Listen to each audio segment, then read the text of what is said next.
রাস্তা খারাপের কারণে একই জায়গায় বারবার ঘটে চলেছে পথ দুর্ঘটনা। তার ব্যতিক্রম হলো না শনিবার। একটি কাঠ বোঝাই ট্রাক্টর রাস্তা খারাপের কারণে পাল্টি খেল। প্রাণে বাঁচলেন চালক সহ খালাসি। এই ঘটনায় এলাকায় ব্যাপক চাঞ্চল্য ছড়িয়ে পড়ে। শনিবার ঘটনাটি ঘটেছে হুগলির আরামবাগের দৌলতপুর রেল ব্রিজের কাছে। পথচলতি মানুষ থেকে শুরু করে স্থানীয় এবং যানবাহন চালকরা দীর্ঘদিন রাস্তা সংস্কার না হওয়ায় ক্ষোভ প্রকাশ করে বলেছেন দ্রুত রাস্তা সংস্কার করে দেওয়া হোক। রাস্তা খারাপের কারণে নিত্যদিন ঘটছে পথ দুর্ঘটনা। পাশাপাশি এলাকাবাসী প্রশাসনের উদাসীনতাকেই দায়ী করেছেন। যদিও এদিন ট্রাক্টর পাল্টির ঘটনায় খবর পায়, ঘটনাস্থলে গিয়ে পৌঁছায় আরামবাগ থানার পুলিশ গিয়ে ওই এলাকায় যান চলাচল স্বাভাবিক রাখে। ট্রাক্টরটি গোঘাটের কোটাপামা থেকে আরামবাগের 22 মাইল যাচ্ছিল বলে জানা গেছে। ঘটনা প্রসঙ্গে কি জানাচ্ছেন এলাকাবাসীরা, তাদের মুখ থেকে বিস্তারিত শুনুন। রাস্তা তো প্রায় দিনই আমরা খবর করি বা আপনারা যাতায়াত করেন, তো কি বলবেন এই রাস্তা কেনই বাগানো হচ্ছে না?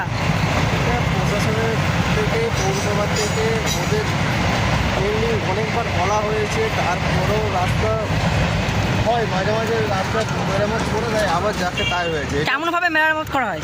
ওই ইট তারপর এইসব দিয়ে সব মোটামুটি বাগানো হয়।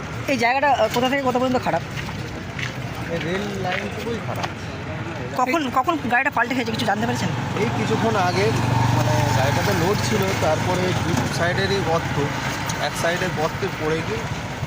ট্রাক্টরটা কোন দিক থেকে কোন দিকে যাচ্ছিল? ট্রাক্টরটা যাচ্ছিল আপনার আরামবাগ থেকে যাচ্ছিল আপনার ভাটার মতো। কখন দেখলেন এই ট্রাক্টরটা উল্টে গেছে? এই মিনিট 15-20 আগে হবে। এই রাস্তাটা খারাপের জন্য কি এখানে প্রায় সময় দুর্ঘটনা ঘটে? হ্যাঁ, প্রায় সময়ই হয়। টোটো পাল্টি হয়ে যায়, গাড়ি মানে পাতি ভেঙে যায়, এরকম দুর্ঘটনা প্রতিদিন। আপনি কি নিত্যদিন যাতায়াত করেন এদিকে? হ্যাঁ, প্রতিদিন যাতায়াত করি। আপনার নাম দাদা? আমার নাম হচ্ছে বাপি দাস, বাড়ি? দৌলতপুরে বাড়ি। দৌলতপুর আছে তোমার হচ্ছে রেল ব্রিজের তলা, প্রায় দুর্ঘটনা হয়। আপনার যে রাস্তা প্রায় সারাই প্রায় সময় হচ্ছে খারাপ হয়ে যায়। কাজে কি দেখলেন এখানে? তো কাজে যে হচ্ছে ট্র্যাক্টরের গাড়িটা উল্টে গেছে কাঠ সহ। দেখি রাস্তা খারাপের জন্য মনে হচ্ছে। হ্যাঁ, এটা হচ্ছে রাস্তা হচ্ছে খারাপের জন্য। আপনার বাড়ি দাদা?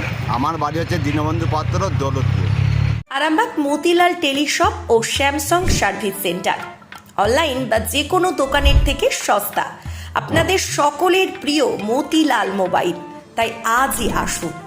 পুরানো মোবাইল সারানোর চেয়ে বেশি দামে এক্সচেঞ্জ, 0% ইন্টারেস্টে, 0 ডাউন পেমেন্ট, 0 কস্টে মোবাইল ফাইন্যান্সের সুবিধা। আমাদের ঠিকানা পুরাতন বাজার, আরামবাগ হেডপোস্ট অফিসের বিপরীতে, আরামবাগ, হুগলি। আমাদের যোগাযোগ নাম্বার 7001304430।